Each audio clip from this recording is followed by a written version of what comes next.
Welcome back. Deputy Secretary of Defense Kath Hicks is reviewing the Joint All-Domain Command and Control Strategy the Joint Chiefs of Staff have submitted for approval. The success of JADC2 depends on the quality and security of the data that flows through it.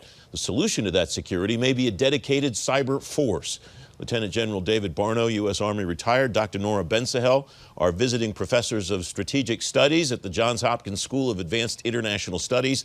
They're co-authors of Adaptation Under Fire, How Militaries Change in Wartime, and they're writing in War on the Rocks about establishing a cyber force. Welcome to both of you. Thanks for coming back on the program. Nora, I start with you. What would a dedicated cyber force do that the services don't do now?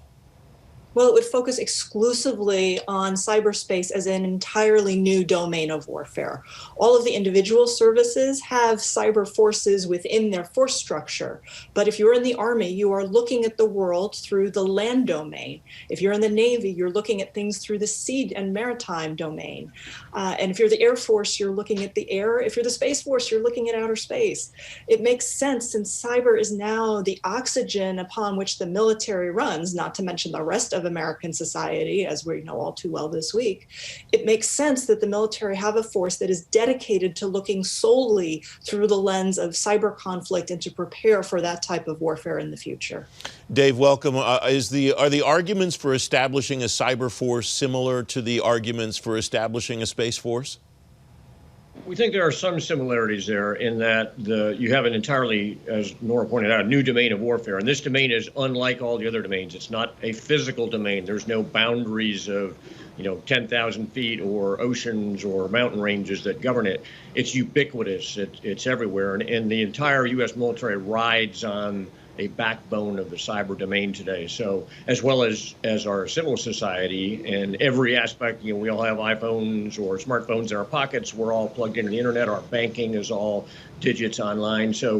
And we're incredibly vulnerable in this new domain, yet we have no military service that actually focuses on it full time. So much as the decision was made to look at space in that way and recognize how much dependence we have on space as a nation, our dependence on cyber is actually orders of magnitude greater than our dependence on space. And given that, and given our vulnerabilities and the clear recognition that our adversaries are threatening that domain, building a cyber force to look at that, to focus on it, to bring attention to it inside the Pentagon is the right thing to do. I ask that, Dave, because the construct strikes me as very similar. You had a space command, you have a cyber command. Elevating that command to a force level seems to make sense. Is that a path that you could see, Dave, as a viable way to move forward?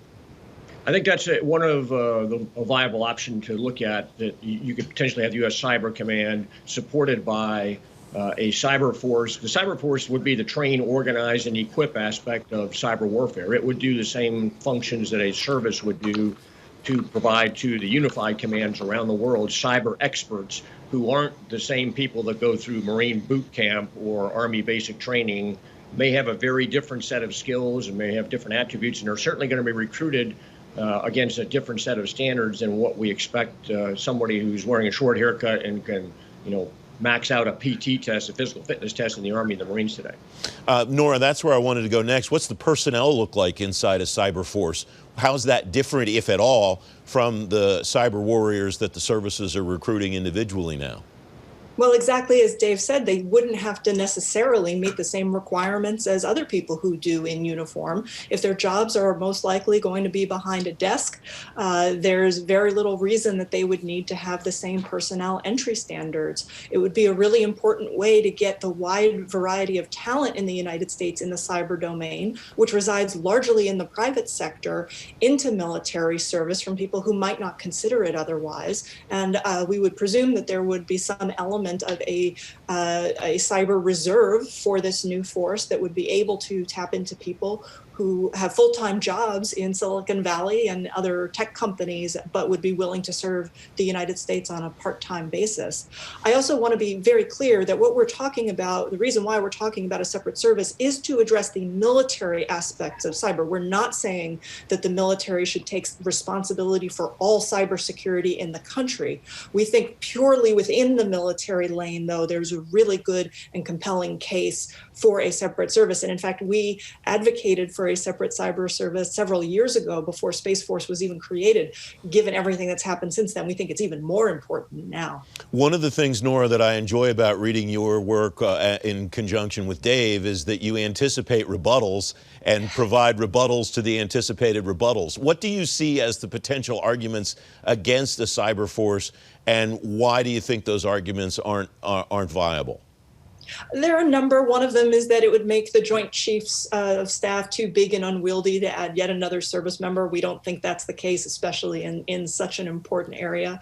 But Dave has made a really good analogy with the resistance to creating a new air service with the Army, and I'll let him share that. Dave?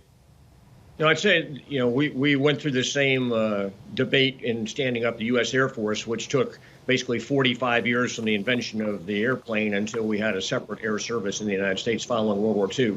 And the Army and the Navy fought the development of a separate air force for decades. And only after World War II and the incredible contributions of air power to victory in World War II were recognized were those barriers broken down. And when there's a recognition that air power is a domain of its own, and a separate air force is the only way you're going to break those traditional ties to land power, to wars on land and wars at sea, to think of this domain creatively and to have the advocacy for the domain inside those incredibly important meetings in the Joint Chiefs of Staff. So you need somebody on the Joint Chiefs, and you need to have somebody that's constantly advocating for what this domain means that's different than the Army or the Navy. Will be interesting to see who the Hap Arnold of cyber would be. Dave Barno, Nora Bensahel, thanks very much for joining me. I appreciate it.